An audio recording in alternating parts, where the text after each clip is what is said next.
mismong para i-correct yung salian at syempre yung prosecution is saying hindi pwedeng i-correct. Pakipaliwanag po ang inyong posisyon. Well, pag manaig yung opinion ni Justice Corona na ay nagkamali ako sa salin, pwede ko namang i-correct pala pag nabisto na, ay talagang magse-celebrate lahat ng corrupt officials sa buong Pilipinas. Kasi ang gagawin mo pala, ang isang public official, ilagay mo sa salin mo 1,000 pesos yung assets ko. Tapos pag na-declare mo na, pag sinabi na, uy, ba't may mansyon ka? Wala na kayong habol. Na-disclose ko na yung salin ko eh. Hindi nyo na pwede i-question. At kung ma-question mo, sabihin niya, at nalaman, ay mali pala yung 1,000 pesos. Meron pala akong 23 million na mansion. Hindi naman nato acceptable sa mamamayang Pilipino at madi-defeat ang purpose ng Constitution kung bakit nire-require ang lahat na public officials na mag-submit ng salin precisely to ensure na hindi sila magkakaroon ng mga ill-gotten wealth. We will oppose that. Tanungin ko lang si Attorney Trangkel kasi pinayagan ng korte na isabpina yung dalawang bank accounts despite itong objections ni Justice Cuevas. Kinakabahan ba kayo sa kalalabasan nito? Ay, ang katotohanan po nito, una, harapin po natin muna yung ruling.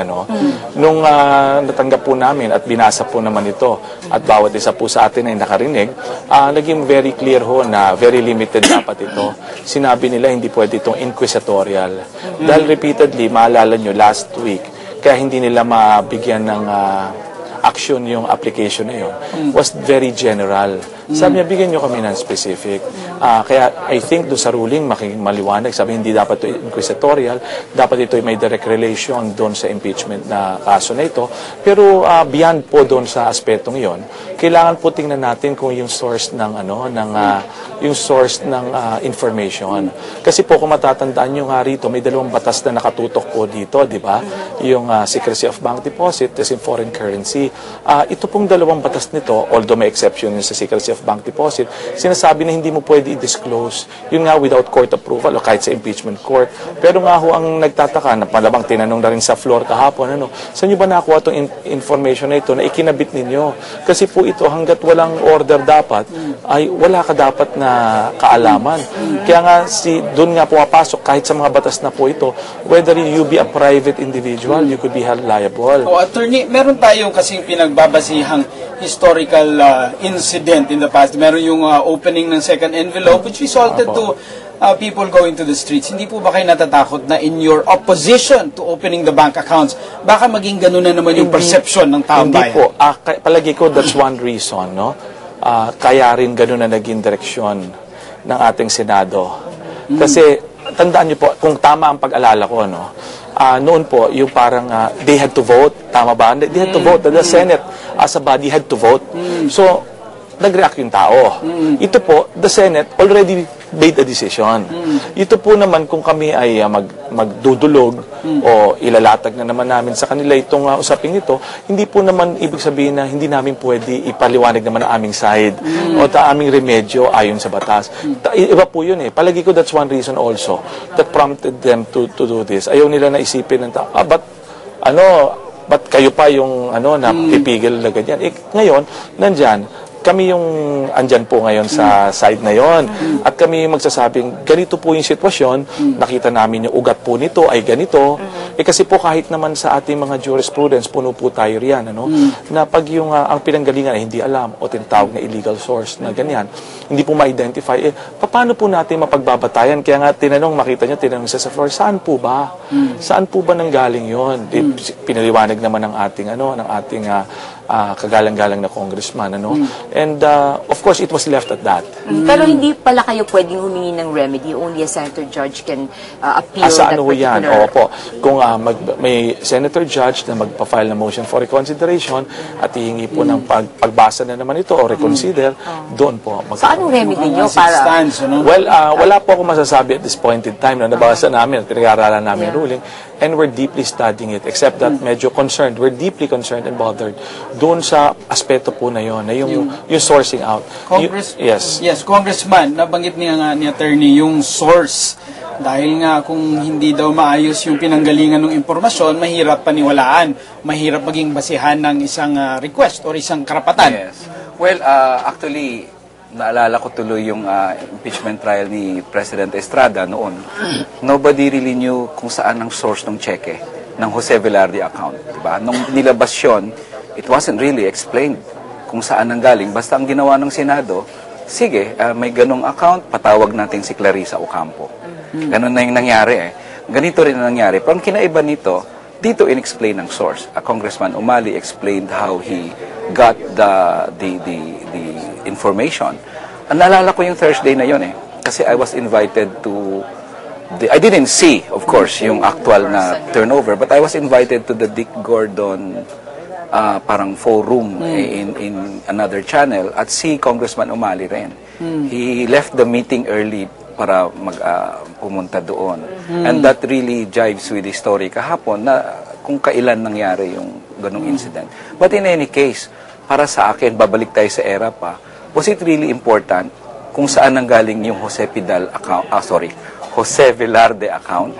The fact is, sinabi ni Clarissa Ocampo, pumirma ang presidente 1 foot away. Hindi, kasi the issue here is yung mga Filipino-Chinese businessmen are kind of worried na baka bank run, baka mamaya yung mga pwede pala, ganun din kasi pinag-testify si Clarissa Ocampo noon on ano yung account na yun, sino nag-open, the same issue actually. In the end, the people recognize the fact that yung katotohanan na importante, kung hindi mo ginawa yun, hindi mo ginawa yun, di ba? So, pero ito, may kakaiba, na-explain naman ni Congressman Umali. Attorney, mukhang nakikita na natin, balancing the need for us to get the facts and balancing the right of the person accused. Yes. Mukhang it's a tricky function, tricky role by the senators. Kaya medyo mabigat ang sitwasyon ng ating mga senator judges. Kasi alam nila na hindi lang legal yung proseso, kundi political na ang buong bayan nakatingin sa kanila And sa tingin ko, they're really being very careful. Learning from past experiences, na ayaw nila na mahusgahan sila ng tao. Kasi sa ganito pong sitwasyon, kami naman po, tingin namin parang iba po ito Iba pong sitwasyon itong nangyayari ngayon. In fact, nagkaroon kami ako na pagkakataon sa isang press con na makatabi ang dating presidente ng Estrada. Sabi nga, yun nga raw ang isang kinagulat niya noong mga panahon na yon, na bakit may isang bangko na biglang lumabas at vinolunteer pa. And that prompted him really to prosecute yung ano na yon, yung sinabi niya Pero santabi na natin yan, ang sinasabi ko lamang ay yung sitwasyon po kasi dapat maintindihan natin na nagkataon po si Chief Justice po ito. Ang tanong ko lang po kung paano kung ordinaryo, ako, ikaw, o tatay mo, kapatid mo, na ganyan, para lang para malaman natin kung sino totoo, kung hindi pa pwede, that would run against yung basic constitutional right po natin. Not na hindi po pinipigilan, liliwanagin po namin yun. Kasi na ngayon lang, medyo siyempre may emotions involved, may personality, may mukha po kasi. May mukha Itong Chief Justice, ganito po yan, itong association niya, ito po yung mukha. Kung tatanggalin po natin yung mukha, kaya tinanggal na po natin ang mukha, tapos ordinary po, tayo lang.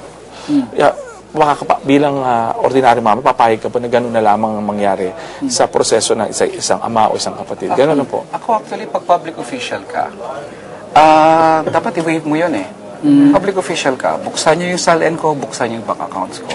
Kung mayaman ako, bago ako nag-public official, so be it. Kung mahirap ako, despite the fact that I'm public official, so be it. In fact, lahat, if I remember right, the SALN, sa baba ng SALN may waiver ka that you allow the ombudsman to open everything kasi may presumption na pag pumasok ka sa public office, you're waiving certain rights. Pero bakit hindi allowed na makita itong mga sali ng mga senators, congressmen, justices, yung mga rank and file lang ang pwedeng tingnan May panawagan na nga ngayon, Congressman, na pati yung mga prosecutors, tingnan na daw yung SALN, meaning it's circulating in social media, sa mga text messages, mukhang naglalabasan itong mga... Nagtataka ako bakit may panawagan, matagal na namin binuksan yung SALN. In fact, so ang SALN anybody ko can just has always been... in fact, editorial na nga ata ng isang dyaryo So, I don't see any... But in any case, sa akin, out of interest sa transparency, lahat ng public officials, you are willing to show your bank accounts. At para sa akin, that's a certain right na pwede mo nang tanggalin sa sarili mo pag pumasok ka sa public office. Pag ayaw mo nun, of course, don't enter the public At lahat naman ng miyembro ng prosecution team, handa po itong magpaliwanag ng kanilang SALN at yung assets. Wala akong alam na nagsabing hindi. In fact, ang nalala ko, we've said so before na ilabas ang SALN. Walang problema yun. Ni-raise din po ni Congressman Fariñas kahapon at pinayagan niyo na siya magsalita. Yung ethical issue of itong private lawyers giving pro bono service to the Chief Justice. Mukhang si attorney, mukhang pagod na, oh. Hindi naman. Mukhang pro bono, hindi kayo nababayaran. Nangiti na tayo. Ano po, may utang na loob daw yan na po. kayo sa Chief Justice. Okay. Yung Chief Justice may utang na loob sa inyo Stressful dahil din ang dito. attorney. Hindi po ganito. Makikita nyo, wag lang natin tingnan yung aspeto pong yan, ano? Tingnan natin na mismo naman nung sinasabi yon, yung mga private prosecutor nagsabi, kami nga abunado pa kami. We have to look at it na on both sides na ganun ang sitwasyon. Ngayon yung sinasabi nila maaring undue advantage na makukuha, no? Makikita naman natin in the system of our laws na meron dyan yung tinatawag nating inhibition and disqualification. Mapaliwanag ko po yun. Ano? Sa batas natin, meron tinatawag na voluntary at involuntary. Ano po yun? Una, yung voluntary po yung sinasabi mo, ay sa tingin ko, sa aking pananaw, hindi ko na dapat hawakan yan. Pwede po pumasok yan, sabihin. Baka sabihin mo, wala naman siyang delikadesa eh. Sabihin ng tao, wala naman siyang delikadesa, so hindi siya mag-i-inhibit. Pero po meron tayong involuntary. Ano po yun? May financial interest, may relationship ka doon, o meron ka ng isang kaso nung huwes ka pa lamang, judge ka, ay nire-review na ngayon, na ikaw naman ay sumusuri bilang miyembro ng mataas na hukuman. Madi-disqualify ka po doon. So dito ay ang concern naman po dito dapat is yung mga kalaban ng mga abogado na they will definitely call the attention. Kung yung inhibition po yan naman kami po ay hindi magtataka. No, kung gagawin po yun, wala naman ng problema yon. We don't see any additional advantage sa ganun po. Gusto ko lang balikan ng konti yung nabanggit ni Attorney Tragil kanina, yung tricky nga yung role ng mga senador. Pero yung in the past 3 weeks, Attorney, meron kayong unang mga objections doon in the manner that some senators have been conducting themselves. Meron nga tayong motion na final to inhibit. Anong tingin yung, kung merong mga improvement, ano yon, at tingin yung assessment nyo sa performance ng mga senator judges? Ang nakikita ko, fairly consistent naman mula nung nagsimula ang ating Senate President as a presiding officer. But of course, may mga clarificatory questions na nagmumula sa floor sa mga iba't ibang senator judges. Siyempre, sa mata ng mga observers, sa mata po ng mga observers, ang tingin nila minsan, may kanya-kanya silang opinion, uy, ganito, baka kumikiling dito, uy, sila naman kumikiling sa depensa, kumikiling sa prosecution. Ano po yan observers Ngayon, pero generally sa ngayon, nakikita namin na ayos naman yung patakbo in terms of the orderly presentation and orderly administration.